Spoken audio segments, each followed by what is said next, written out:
আসসালামু আলাইকুম রহমতুল্লাহ। আশা করি সবাই ভালো আছো, সুস্থ আছো। আজকে থেকে আমাদের পদার্থবিজ্ঞান দ্বিতীয় পত্রের ওয়ান শট সিরিজটা চালু হলো। আজকে আমরা তাপগতিবিদ্যা অধ্যায়টা পড়বো। এরপরে আমাদের অন্যান্য চ্যাপ্টারগুলোও নিয়মিত চলে আসবে। তো চলো দেরি না করে শুরু করা যাক।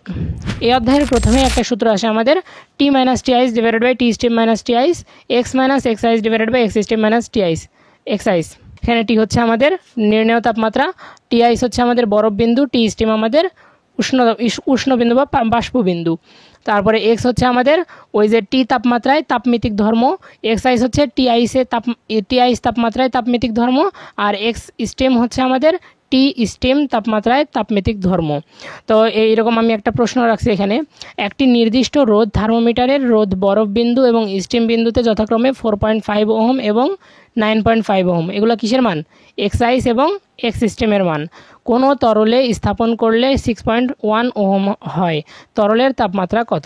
তাহলে তরলের তাপমাত্রাকে আমাদের টি বের করতে হবে, তাই না? আমাদের টি মাইনাস টি আইস আমরা কত জানি? 0 ডিগ্রি সেলসিয়াস।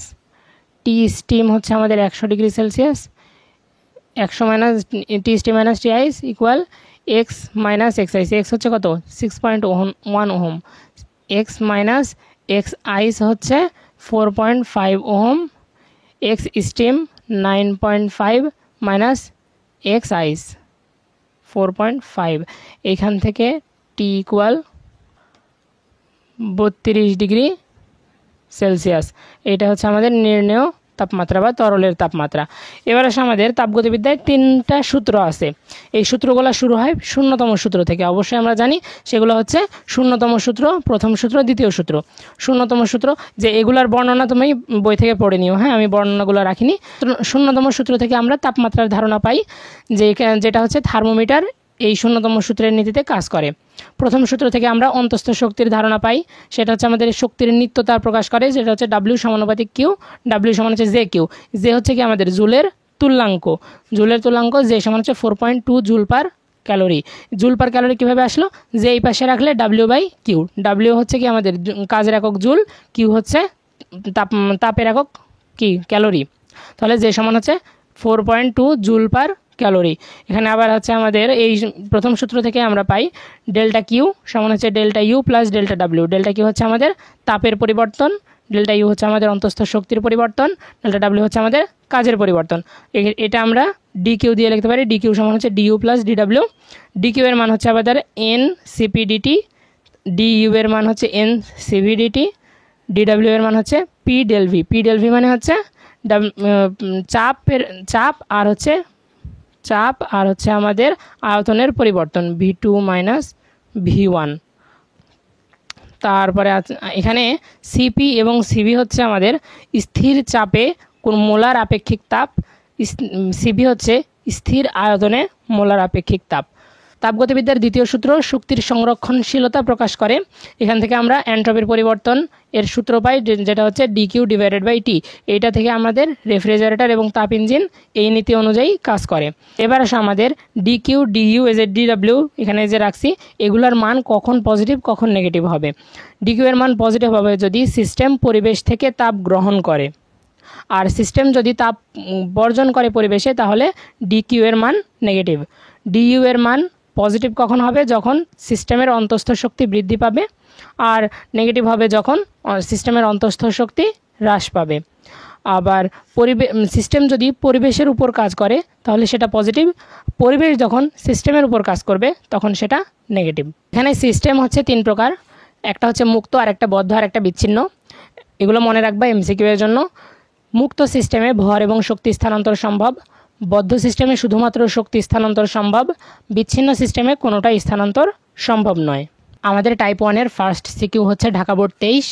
এখানে একটা গ্রাফ দেওয়া আছে, গ্রাফে হচ্ছে পি মানে চাপ দেওয়া আছে, চাপ ভার্সেস আয়তন দেওয়া আছে। আর এখানে বলছে কিউ থেকে আর এ যেতে তাপগতীয় ব্যবস্থায় 80 জুল তাপশক্তি সরবরাহ করা হয়েছে। গ নম্বর বলছে আর অবস্থানে আসতে তাপগতীয় ব্যবস্থাটিতে অন্তস্থ শক্তির পরিবর্তন কত? তাহলে আমরা একটু আগেই দেখে আসলাম ডি কিউ সমান হচ্ছে ডিইউ প্লাস ডিডাব্লিউ। ডিইউ এর মান চাইছে, ডিইউ সমান হচ্ছে ডি কিউ মাইনাস ডিডাব্লিউ। এখানে গ্রাফে দেখো কিউ থেকে আর এ যেতে তাপগতীয় প্রকৃতিটা কি আমাদের সমায়তন প্রক্রিয়া। কারণ কে দেখো এখানে ভি এর কোনো চেঞ্জ হয়েছে কিউ থেকে আর এ যেতে, পিতে চেঞ্জ হয়েছে, এক্স ওয়াই অক্ষ বরাবর আছে আমাদের চাপের পরিবর্তন হয়েছে 20 থেকে 40 হয়েছে। কিন্তু এখানে যে এই যে আয়তন 8 মিটার কিউব, এইটা কি কোনো চেঞ্জ হয়েছে কিউ থেকে আর যেতে? চেঞ্জ হয় নাই। তাহলে এটা কি সমায়তন প্রক্রিয়া। আমরা ডিডাব্লিউ সমান কি জানি, এখানে ডি কিউ রাখলাম আমি, ডিডাব্লিউ সমান আমরা জানি পি ডেল ভি, তাই না? এখানে ডেল ভি এর মান 0, তাহলে ডেল ভি এর মান 0 হলে পি ইন্টু ডেল ভি সমান হচ্ছে কি এটার মানও 0। আর ডি কিউ সমান আমাদের কি দেওয়া আছে 80 জুল তাপশক্তি সরবরাহ করে, 80 জুল।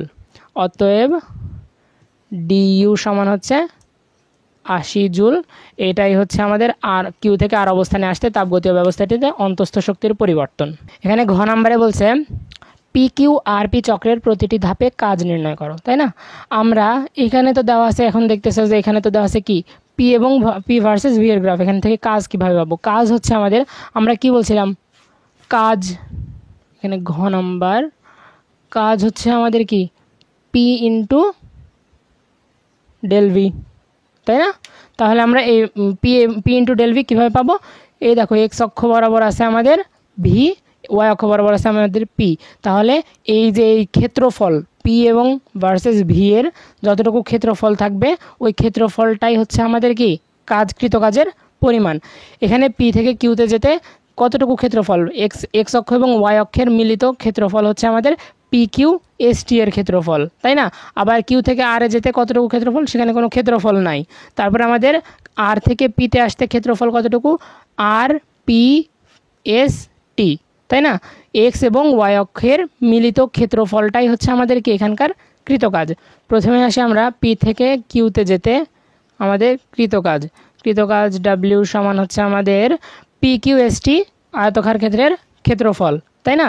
তাহলে পি কিউ এস টি আয়তকার ক্ষেত্রের ক্ষেত্রফল সমান আমরা কি জানি, দৈর্ঘ্য গুণ প্রস্থ। দৈর্ঘ্য হচ্ছে আমাদের ধরো পি কিউ আর প্রস্থ হচ্ছে আমাদের পিএস। তাহলে পি কিউ হচ্ছে আমাদের কত 8 - 4, আর পিএস হচ্ছে আমাদের কত 20, 0 থেকে 20, তাই না? 0 থেকে 20, 20। তাহলে 20, 4 দুগুণে 8, 80 জুল।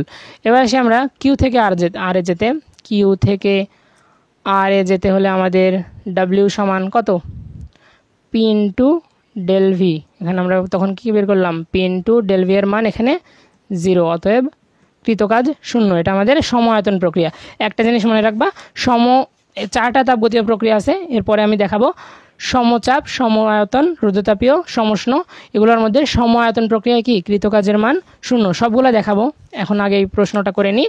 তারপরে আছে আমাদের আর থেকে পিতে গেছে, তাই না? আর থেকে পিতে গেলে কৃতকাজ ডাব্লিউ সমান হচ্ছে কি আমাদের, আর থেকে পিতে গেলে একটা জিনিস দেখো, আর থেকে পিতে গেলে এক্স অক্ষের সাথে কি এটা একটা কি তৈরি করছে, ট্রাপিজিয়াম, তাই না? তাহলে ট্রাপিজিয়ামের ক্ষেত্রফল সমান আমরা কি জানি, হাফ ইন্টু সমান্তরাল বাহুদ্বয়ের যোগফল ইন্টু কি সমান্তরাল বাহুদ্বয়ের মধ্যবর্তী দূরত্ব। তাহলে সমান্তরাল হাফ ইন্টু সমান্তরাল বাহু কোনটা, সমান্তরাল বাহু হচ্ছে পিএস যোগ টিআর বা আরটি ইন্টু তার মধ্যবর্তী দূরত্ব হচ্ছে কত, পি কিউ। তাহলে হাফ ইন্টু সমান্তরাল বাহুদ্বয়ের যোগফল পিএস সমান হচ্ছে কত আমাদের 20, তারপরে টিআর সমান হচ্ছে আমাদের 40 ইন্টু পি কিউ সমান হচ্ছে আমাদের কত 8 - 4 সমান হচ্ছে 4। তাহলে 2 দিয়ে এটাকে ভাগ করলে 2, তারপর হচ্ছে 4, 60, 60 দুগুণে কত 120 জুল। তাহলে এখানে W R P greater than W P Q greater than W Q R. তো ভাইয়াপুরা আমরা আমাদের দ্বিতীয় টাইপে চলে আসলাম। দ্বিতীয় টাইপ হচ্ছে আমাদের কি উৎপন্ন তাপ হতে তাপমাত্রার পরিবর্তন আর অবস্থার পরিবর্তন কিভাবে হয়। প্রথম হচ্ছে আমাদের কৃতকাজ, গতিশক্তির পরিবর্তন এবং বিভব শক্তির পরিবর্তন। এই 3 মাধ্যমে আমাদের তাপ উৎপন্ন হয়। এই উৎপন্নকৃত তাপ থেকে আবার 2টা ঘটনা হয়। সেই 2টা ঘটনা হচ্ছে তাপমাত্রার পরিবর্তন হয় আর অবস্থার পরিবর্তন হয়। তো আমরা প্রথমে দেখি কৃতকাজ হচ্ছে সূত্রগুলো হচ্ছে ডাব্লিউ সমান হচ্ছে FS cos theta by FS, যাই হোক গতিশক্তির পরিবর্তন half M V square minus half M V square, বিভব শক্তির পরিবর্তন হচ্ছে mgh। উৎপন্নকৃত তাপ উৎপন্ন হলো ধরো ডিকিউ, এই তাপ উৎপন্নকৃত তাপমাত্রার যদি পরিবর্তন করে তাহলে ডিকিউ সমান হচ্ছে এমএস ডেল্টা থিটা। ধরো তুমি বরফ থেকে পানি করছো, তাই না? ধরো তুমি 0 ডিগ্রি সেলসিয়াস তাপমাত্রার বরফ থেকে 0 ডিগ্রি সেলসিয়াস তাপমাত্রার পানি করবে, তখন কি করবে? অবস্থার পরিবর্তন হচ্ছে, তাই না? বরফ থেকে পানিতে হচ্ছে, কঠিন থেকে তরলে। তখন এই যে ডিকিউ সমান হচ্ছে এমএলএফ সমান হচ্ছে এমএলভি। এলএফ হচ্ছে যখন কি বরফ থেকে পানিতে রূপান্তরিত করছি, তখন হচ্ছে আমাদের এমএলএফ। আর যখন পানি থেকে 100 ডিগ্রি সেলসিয়াসের পানি থেকে 100 ডিগ্রি সেলসিয়াসের বাষ্পে পরিণত করবে, তখন হবে আমাদের এমএলভি। এলএফ এর মান হচ্ছে 3.36 × 10⁵ জুল পার কেজি। আচ্ছা, এলএফ সমান হচ্ছে আমাদের কি ল্যাটেন্ট হিট অফ ফিউশন, মানে আমাদের বরফ গলনের আপেক্ষিক সুপ্ত তাপ। তারপরে এলভি হচ্ছে আমাদের ল্যাটেন্ট হিট অফ ভ্যাপরাইজেশন, এটা হচ্ছে আমাদের বাষ্পীভবনের আপেক্ষিক সুপ্ত তাপ। তাহলে এলএফ সমান হচ্ছে 3.36 × 10⁵ জুল পার কেজি। তারপরে এলভি সমান হচ্ছে 22.68 × 10⁵ জুল পার কেজি। তাপমাত্রা পরিবর্তন হলে ডিকিউ সমান হচ্ছে M S delta theta. S হচ্ছে আমাদের কি আপেক্ষিক তাপ। আমরা জানি পানির ক্ষেত্রে আপেক্ষিক তাপ হচ্ছে 4200 joule per KG per kelvin. বরফের আপেক্ষিক সুপ্ত তাপ হচ্ছে 2100 joule per KG per kelvin. তারপরে আমাদের কি ব্যাপার বা হচ্ছে বাষ্পের হচ্ছে 2000 joule per KG per kelvin. এন্ট্রপিকে আমরা বিশৃঙ্খলা নামে চিনি। ডিএস সমান আমরা জানি ডিকিউ ডিভাইডেড বাই টি, তাহলে এই যে জুল পার কেলভিন। তাপমাত্রার পরিবর্তনে এন্ট্রপির পরিবর্তনের সূত্র হচ্ছে এমএস লন T2/T1। তারপরে অবস্থার পরিবর্তনে এন্ট্রপির সূত্র দুইটা, একটা হচ্ছে বরফ থেকে যদি পানি হয়, বরফ থেকে পানি হলে এমএলএফ ডিভাইডেড বাই টি আইস, মানে হচ্ছে আমাদের বরফ বিন্দু বা 0 ডিগ্রি সেলসিয়াস। তারপরে আছে আমাদের এমএলভি ডিভাইডেড বাই টি স্টিম, যখন আমাদের 100 ডিগ্রি সেলসিয়াসের তাপমাত্রা থেকে 100 ডিগ্রি সেলসিয়াসের তাপমাত্রার পানি থেকে বাষ্প পরিণত হবে, তাই না? তখন হচ্ছে আমাদের ডিএস সমান এমএলভি ডিভাইডেড বাই টি স্টিম বা বাষ্পবিন্দু 100 ডিগ্রি সেলসিয়াস। এবার আসি আমরা দুইটা প্রক্রিয়া আছে আমাদের, অপ্রত্যাবর্তী, প্রত্যাবর্তী। এই দুইটা কেমন প্রক্রিয়া? ধরো কোনো জায়গায় তুমি ঝর্ণা দেখতে গেছো, ঝর্ণার পানিটা তুমি ধরো একটা প্রক্রিয়া, ঝর্ণার পানি পড়ছে পাহাড় থেকে নিচের দিকে যাচ্ছে, এটা একটা প্রক্রিয়া। সেটা কখনো কি প্রত্যাবর্তন ঘটবে? বা ওই পানিগুলা যেটা উপর থেকে পড়ছে সেটা কি আবার ওইখানে চলে যাবে? মানে উল্টো যেইভাবে আসছে ওইভাবে কি আবার উঠে যাবে? উঠবে না, তাই না? তাহলে কি সেখানে প্রত্যাবর্তন ঘটে না। তাহলে সেটা হচ্ছে আমাদের স্বতঃস্ফূর্ত প্রক্রিয়া। কারণ কি পানিকে কি তুমি ঠেলে নিচে নামাচ্ছ? না, পানি নিজে নিজেই নিচে নামছে, তাহলে সেটা একটা স্বতঃস্ফূর্ত প্রক্রিয়া। তারপরে এটা কি খুব দ্রুত যায়, তাই না? তাহলে সেটা একটা দ্রুত প্রক্রিয়া। সেখানে এবার আমাদের তিনটা জিনিস জানা লাগবে। এটা আমাদের ম্যাথের ক্ষেত্রে এগুলা বের করা লাগে যে কোনটা অপ্রত্যাবর্তী কোনটা প্রত্যাবর্তী, তাই না? যখন ডিএস নেট নট ইকুয়াল 0, এখানে বিশৃঙ্খলার পরিবর্তন কি শূন্য নয়। কারণ যখন স্বতঃস্ফূর্তভাবে কোনো পানি উপর থেকে নিচের দিকে আসবে, আমি তোমাকে পানি দিয়ে উদাহরণটা দিচ্ছি, হ্যাঁ, যখন ওই ঝর্ণার পানিটা উপর থেকে নিচের দিকে আসবে তখন কি বিশৃঙ্খলা কম হবে না বেশি হবে? তত বেশি হবে, কারণ ওই পানিগুলা কি এক এক জায়গায় ধাক্কা খাবে, তখন কি বিশৃঙ্খলতার পরিমাণ আরও বেড়ে যাবে। তাহলে কি সেখানে বিশৃঙ্খলতার পরিমাণ শূন্য নয়। তারপরে সেখানে হবে মোট কৃতকাজ শূন্য নয়। মোট কৃতকাজ শূন্য নয় বলতে আমরা কি বুঝছি?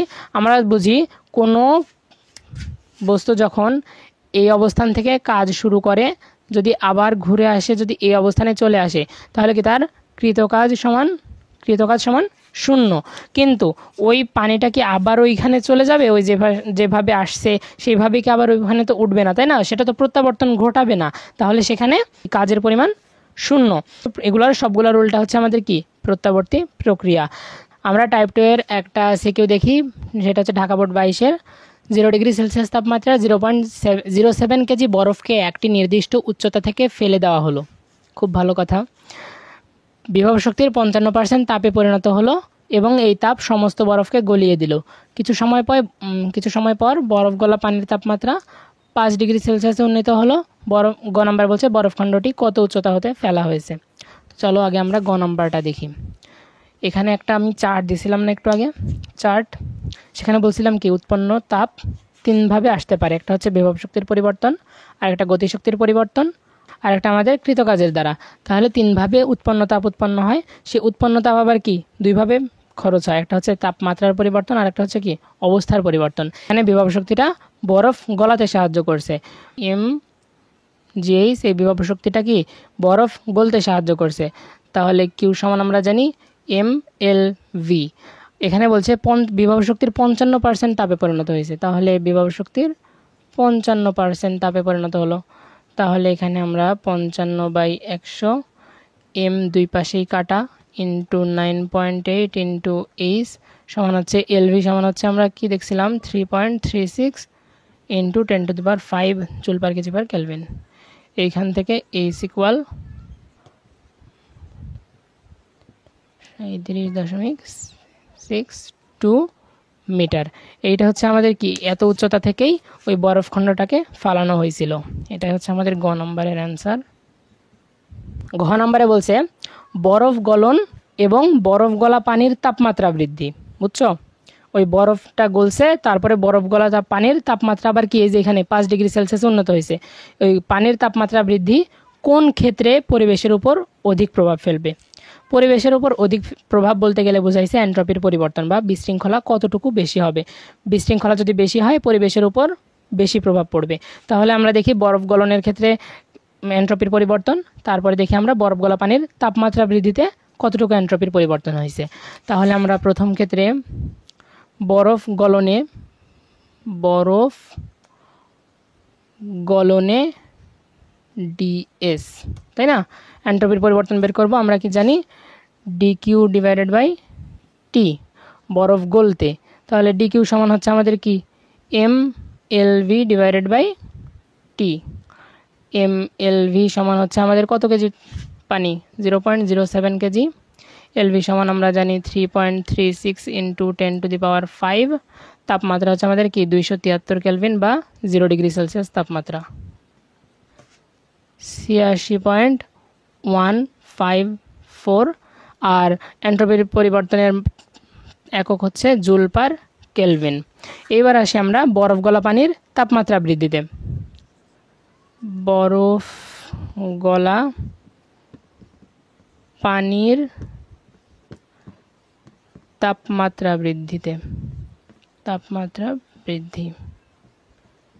বৃদ্ধিতে ডিএস বা এন্ট্রপির পরিবর্তন বের করব। সেটার সূত্র আমরা দেখে আসছি কি এমএস লন T2/T1। তাহলে এম এর মান হচ্ছে আমাদের 0.07 কেজি, পানির আপেক্ষিক তাপ হচ্ছে 4200 joule per KG per kelvin. লন T2 হচ্ছে আমাদের কত? T2 হচ্ছে আমাদের 0 ডিগ্রি থেকে 5 ডিগ্রিতে উন্নত হয়েছে। তাহলে 5 ডিগ্রি T2 হচ্ছে আমাদের কত 5 + 273 সমান হচ্ছে 278, তাই না, আর ডিভাইডেড বাই 0 ডিগ্রি সমান হচ্ছে 273 kelvin equal 6 joule per kelvin. এখানে কি এবার কি দেখতে পাচ্ছ DS1 গ্রেটার দেন DS2। তাহলে কি বরফ গলনের ক্ষেত্রে পরিবেশের উপর অধিক প্রভাব পড়বে। এখানে লিখে দিবে যেহেতু DS1 গ্রেটার দেন DS2, এবার সুতরাং দিয়ে লিখবে বরফ গলনের ক্ষেত্রে পরিবেশের উপর অধিক প্রভাব পড়বে। তো এবার আসি আমরা আমাদের টাইপ 3তে। টাইপ 3তে হচ্ছে আমাদের তাপগতীয় প্রক্রিয়া। তাপগতীয় প্রক্রিয়া 4টা তাপগতীয় প্রক্রিয়া আছে আমাদের, তার মধ্যে একটা হচ্ছে সমচাপ তাপগতীয় প্রক্রিয়া, সম আয়তন, সমুষ্ণ, রুদ্ধতাপীয়। সবগুলা তাপগতীয় প্রক্রিয়ার যতটুকু প্রয়োজন আমি ততটুকু এখানে নোট দিয়ে দিছি। এগুলো সবগুলো তোমরা ভালোভাবে নোট করে রাখবা। হ্যাঁ, তাহলে সমচাপের প্রক্রিয়া দেখি, এটা খোলা পাত্রে সংঘটিত হয় এই প্রক্রিয়াটা। এইটা হচ্ছে চার্লসের সূত্রকে সমর্থন করে, V1/V2 সমান হচ্ছে T1/T2।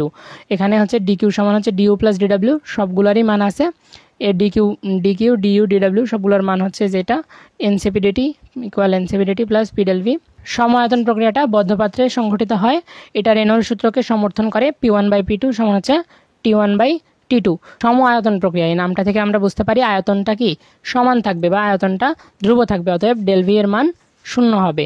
মানে এখানে ভি এর একটা এই গ্রাফটা দেখো, ভি এর মান কিন্তু বাড়েওনি কমেওনি, শুধুমাত্র পি এর মানটা বাড়ছে, তাই না। ডেল ভি এর মান 0 আর আমরা ডিডাব্লিউ সমান জানি কি পি ডেল ভি এর মান যেহেতু 0, ডিডাব্লিউ এর মান কোটাটার মান 0। তাহলে যে এখানে ডিকিউ সমান হচ্ছে ডিউ প্লাস ডিডাব্লিউ এর মান 0, ডিকিউ সমান হচ্ছে ডিইউ। এবার আমরা আসি সমুষ্ণ প্রক্রিয়া।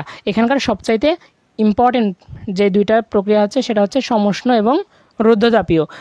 এই সমষ্ণ প্রক্রিয়া হচ্ছে আমাদের বয়েলের সূত্রকে সমর্থন করে। P1V1 সমান P2V2। আমরা এখানে হচ্ছে কি সমষ্ণ সম উষ্ণ, তাপমাত্রাটা কি ধ্রুব থাকবে, ডিটি সমান 0। তাহলে ডিটি সমান 0 আমরা মেয়ারের প্রকল্প থেকে জানি কি অন্তঃস্থ শক্তির পরিবর্তন তাপমাত্রার সমানুপাতিক। তাহলে অন্তঃস্থ শক্তির ডিইউ সমান হচ্ছে 0 এখানে। অতএব ডিইউ সমান যদি 0 হয়, ডিকিউ সমান হচ্ছে ডিডাব্লিউ। যতটুকু তাপের পরিবর্তন হবে সবটুকুই কি কাজে পরিণত হবে। তাহলে কৃতকাজ, এখানকার কৃতকাজের সূত্র হচ্ছে আমরা জানি কি ডাব্লিউ সমান এনআরটি লন V2/V1। আর এই যে আমরা এখানে V2/V1 যদি আনি তাহলে আমাদের কি P1/P2, V2/V1 nRT loan P1/V2।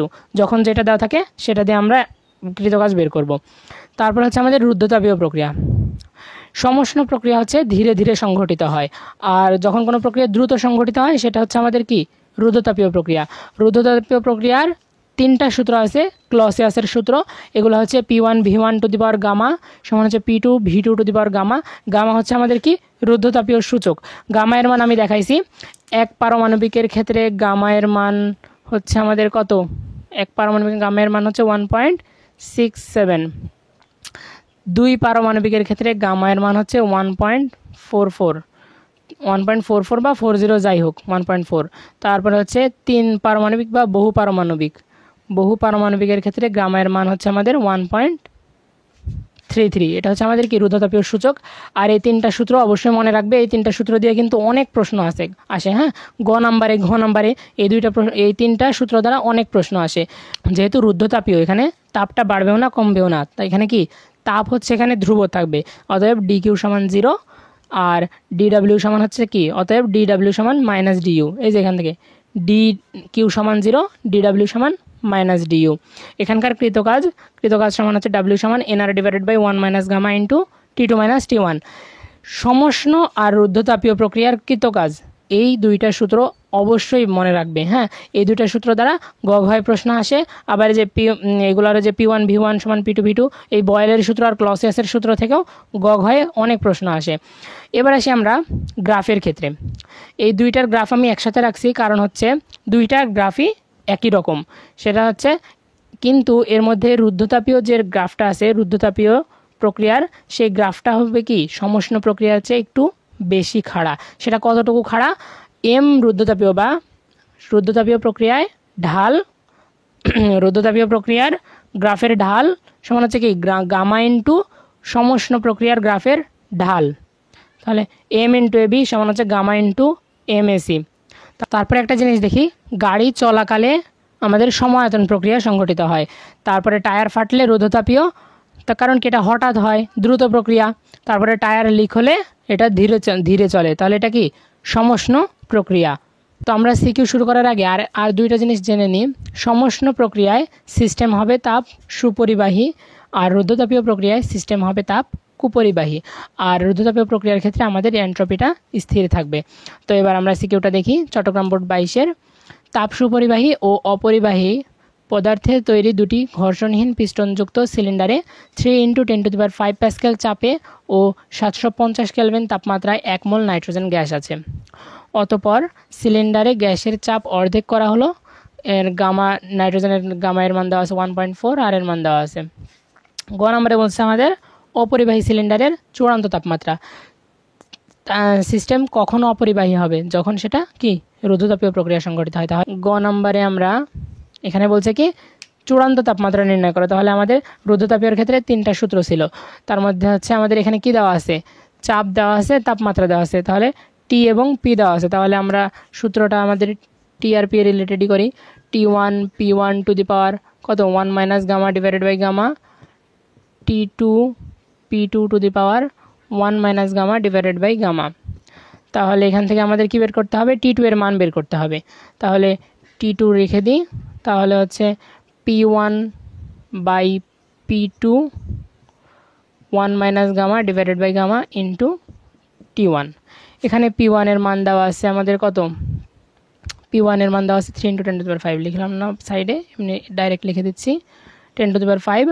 আর P2 এর মান হচ্ছে কি আমাদের গ্যাসের চাপ অর্ধেক করা হলো। তাহলে সরি এখানে এটার দরকার নেই, P1/10⁵ টু এর power 1 minus gamma divided by gamma into T1 হচ্ছে 750 কেলভিন। অতএব এখানে P1 কাটা কি 2 to the power 1 minus 1.4 divided by 1.4 into 750।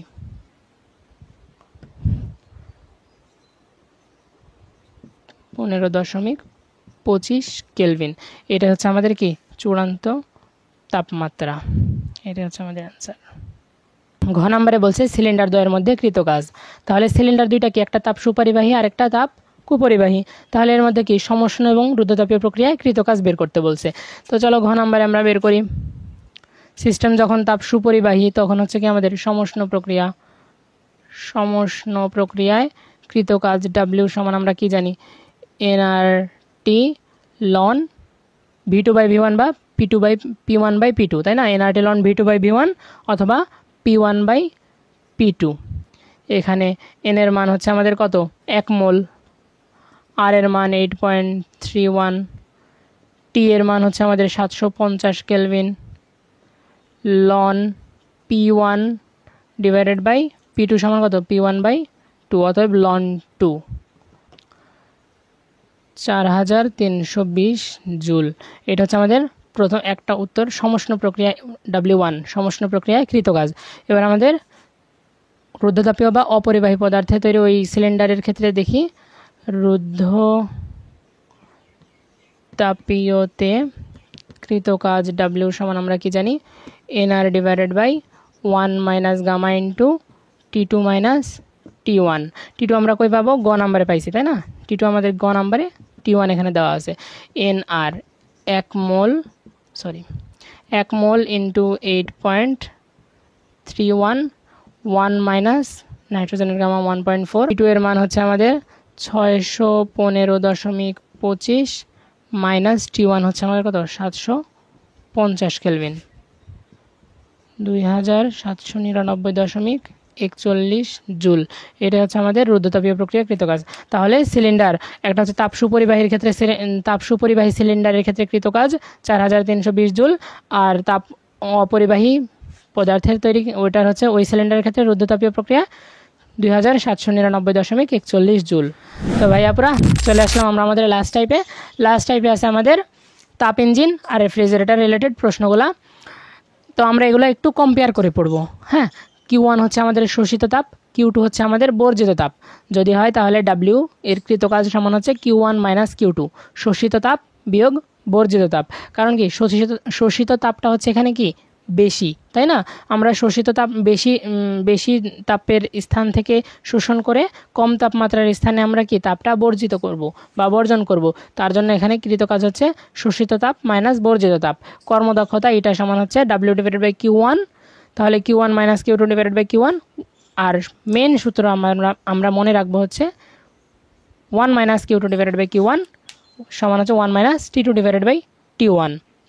কারণ কি আমাদের কোনো Q2 ডিভাইডেড বাই Q1 সমান হচ্ছে আমরা জানি T2 ডিভাইডেড বাই T1। এটা হচ্ছে কি আমাদের কার্নো ইঞ্জিনের ক্ষেত্রে বা হচ্ছে কি যেই ইঞ্জিনটা কি আমাদের প্রত্যাবর্তী ইঞ্জিন, সেই ইঞ্জিনের ক্ষেত্রে Q2 ডিভাইডেড বাই Q1 সমান T2 ডিভাইডেড বাই T1। এবার আসি আমরা রেফ্রিজারেটরের ক্ষেত্রে একটু উল্টা। Q1 এখানে ছিল শোষিত তাপ, এখানে আমাদের Q1 হচ্ছে বর্জিত তাপ। এখানে Q2 ছিল বর্জিত তাপ, এখানে Q2 হচ্ছে শোষিত তাপ। কিন্তু W সমান কি Q1 মাইনাস Q2 একই কীভাবে? কারণ কি এখানে Q1 মাইনাস Q2 মানে কি বড় মাইনাস ছোট আমরা এখানে করছি, তাই না? বড় ওটা কোনটা, শোষিত তাপ, আর বর্জিত তাপটা হচ্ছে ছোট। এখানে Q1 হচ্ছে আমাদের কি বর্জিত তাপ মাইনাস Q2 শোষিত তাপ। তো এখন বলবে যে ভাইয়া এখানে বর্জিত তাপ কিভাবে বড়, শোষিত তাপ কিভাবে ছোট, তাই না? এখানে রেফ্রিজারেটরের ভিতরে কি হয়, ভিতরে হচ্ছে আমাদের ভিতরের পরিবেশের তাপমাত্রা কম, কিন্তু বাইরের যে পরিবেশ আছে ফ্রিজের বাইরের, সেই পরিবেশের তাপমাত্রা কি বেশি।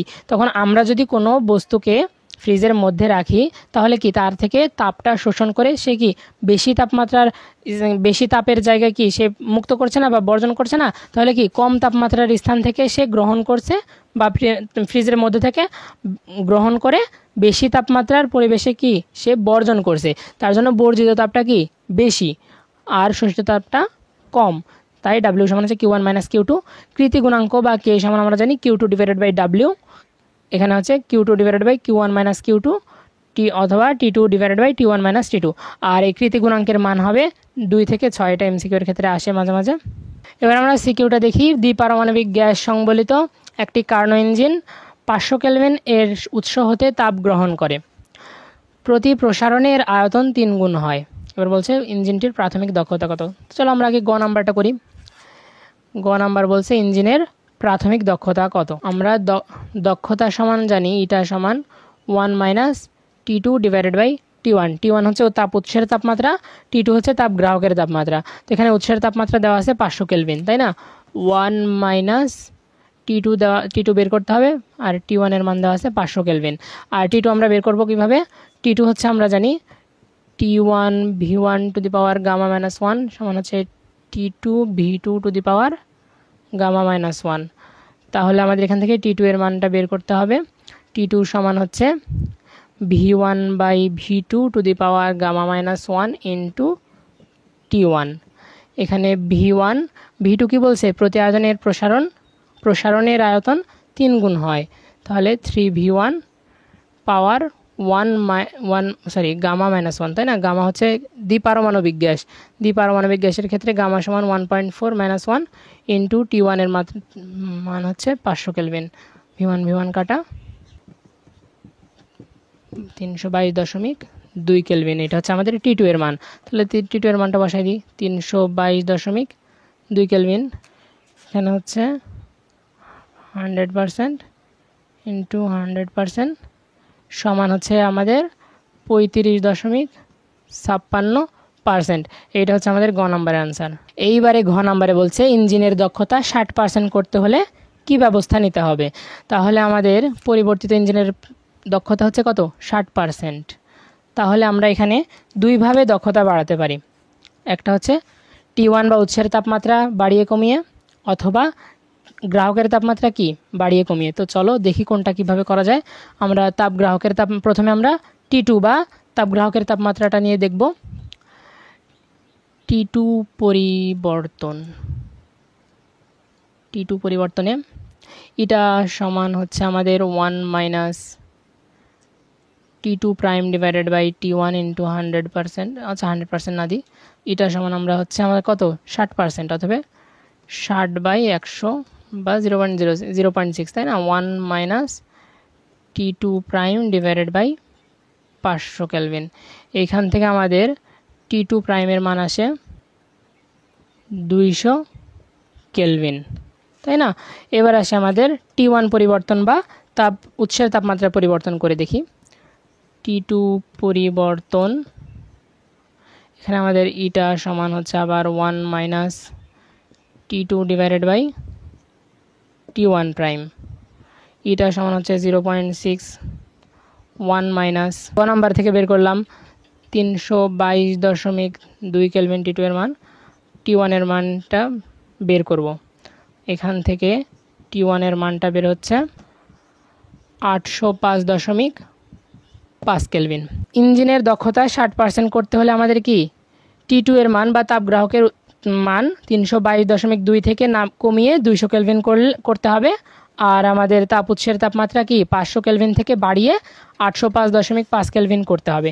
আলহামদুলিল্লাহ, আমাদের পদার্থবিজ্ঞান দ্বিতীয় পত্রের ওয়ান শট সিরিজের প্রথম একটা চ্যাপ্টার শেষ। এবার আমাদের আর থাকলো বাকি 6টা চ্যাপ্টার। খুব তাড়াতাড়ি দেওয়ার চেষ্টা করব। তোমরা ম্যাথের ওয়ান শট ক্লাসও চাইছো আমার কাছ থেকে, আমি ম্যাথের ওয়ান শট ক্লাস দেওয়ার চেষ্টা করব যতগুলো পারি। ম্যাথ আর কেমিস্ট্রির মধ্যে আমি ওই চ্যাপ্টারগুলোই নিব যেগুলো তোমাদের এখন পড়ার জন্য সহজ হবে, আর তোমাদের ধরো যেগুলো একটু তোমাদের জন্য ইম্পর্টেন্ট সেই চ্যাপ্টারগুলো আমি হচ্ছে ওয়ান শট ক্লাস নিয়ে দিব। আগে আমরা এই পদার্থবিজ্ঞান দ্বিতীয় পত্রটা শেষ করি, তারপরে আমরা হায়ার ম্যাথ, তারপরে কেমিস্ট্রি শুরু করব। তো তোমাদের কাছ থেকে আমি একটা জিনিসই চাই, আমার জন্য বেশি বেশি দোয়া করবা, যেন তোমাদের ক্লাসগুলো আমি ঠিকভাবে নিতে পারি, ঠিক সময়ে নিতে পারি। আর সবাই এই টাইমে একটু ভালো করে প্র্যাকটিস করো, বেশি সময় অন্য কোথাও দিও না। আর একটা মাসই তো, এই একটা মাস পড়ার পরেই তো তোমাদের এইচএসসি পরীক্ষা, তাই না। এইচএসসি পরীক্ষাতে যদি একটু ভালো রেজাল্ট করো, অ্যাডমিশন টাইমে গিয়ে দেখবে তুমি সবার চেয়ে কি এক ধাপ এগিয়ে থাকবে। যদিও জিপিএ 5 পাও তোমার জীবনের সব কিছু আমি বলছি না, তাও জিপিএ 5 যদি পাও তাহলে কি অ্যাডমিশনে একটু হলেও এগিয়ে থাকবে। তো ভাইয়ারা এই সময় ভালোভাবে পড়াশোনা করো, প্র্যাকটিস করো। আসসালামু আলাইকুম ওয়া রাহমাতুল্লাহ।